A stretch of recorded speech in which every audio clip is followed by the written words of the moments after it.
Good morning, everyone. The Lord be with you. And also with you. And that's how I feel. The Lord has indeed been with me in my journey of faith. I want to tell you a couple of stories, and I want to tell you about a couple of gifts. And because this is a meeting of Lutherans and Anglicans, I want to tell you how I ended up a Lutheran, not an Anglican. First gift I want to talk about is the gift I received at 13 in confirmation. I grew up on a farm. You know Calgary, you know Drumheller. Then you go further down the road in Hannah, and then you turn left and go 30 miles, and that's Garden Plains. We lived in a rural area. St. Peter's Lutheran Church is now a historic site. When my family moved there from Little Rock, Arkansas, the community worshipped in German until the beginning of the Second World War. My grandfather was removed from the school board. My uncle lost his business, but my mother was allowed to continue teaching in school because she was a Presbyterian United Scot who just married one of those Germans. The feeling between Anglicans and Lutherans was not very good at that point. Later, coming back to confirmation, we didn't have an Anglican clergy. We didn't have a Lutheran clergy.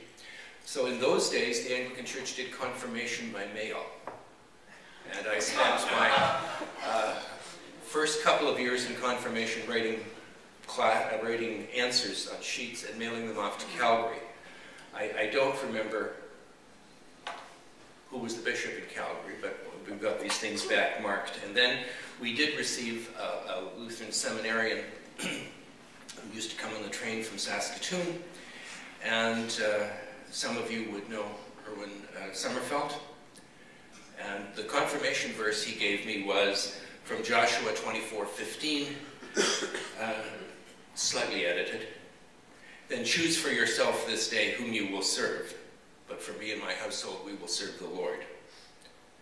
And that's something that's rung very strong in my head since then. Mine has been a life that's been very blessed. I remember as a master's student in McGill, we were told you had to have this business plan, and you had to figure out what you were going to do here for 5 years, and then the next 5, and then the next 5. I never could sit and make that work because things kept happening. And the plan that I thought I had never really quite worked out that way. So I've always felt that I have been looked after and cared for. Some of the seminal gifts I received were those from Augustana, then called Camrose Lutheran College, now a subsection of the University of Alberta. Growing up in a rural German-speaking or English-speaking Anglican congregation, I was amazed to go to Camrose College and go to this absolutely huge church with what to me seemed like hundreds and hundreds of people, probably 400, and be very disappointed that communion was a special evening service. So I thought this must be really something special, and was quite surprised the first Sunday I was there to find a group of what I at 18 considered grandmothers and myself, and coming from a tradition of wafers and wine, not quite sure what the bread cubes and shot glasses of juice were about. And I remember phoning my father and saying, you know, it is Lutheran, but it's not quite what we're used to. It's a little different. I've been able to be part of 9 different congregations. St. Peter's, several in Edmonton, Montreal, Calgary, and now Victoria. And in all of them have felt very blessed to be led by gifted clergy who were able to present gifts of word and sacrament to assist in what I was struggling with in my particular life issues, or what we were working through in our family.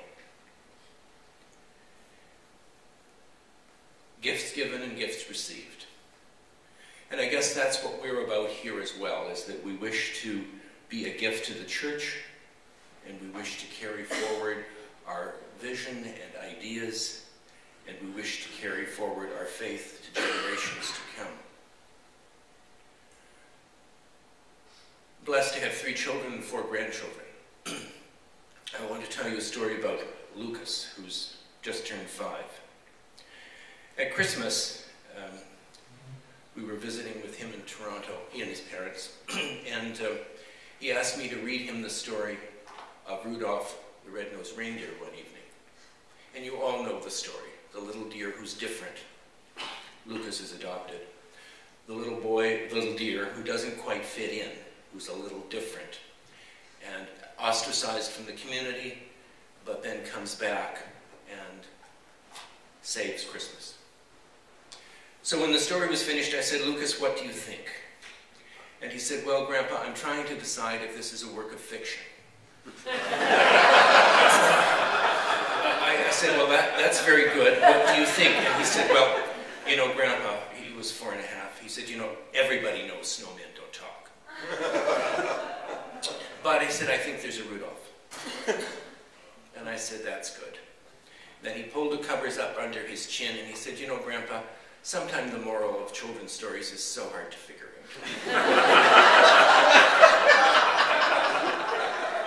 and hopefully in our work, the moral of our stories is not that hard to figure out. That we can be clear, and we know that this is not a work of fiction. And we know those things that are true, and those things which we hold fast to, and those things which we wish to provide to future generations. Thank you.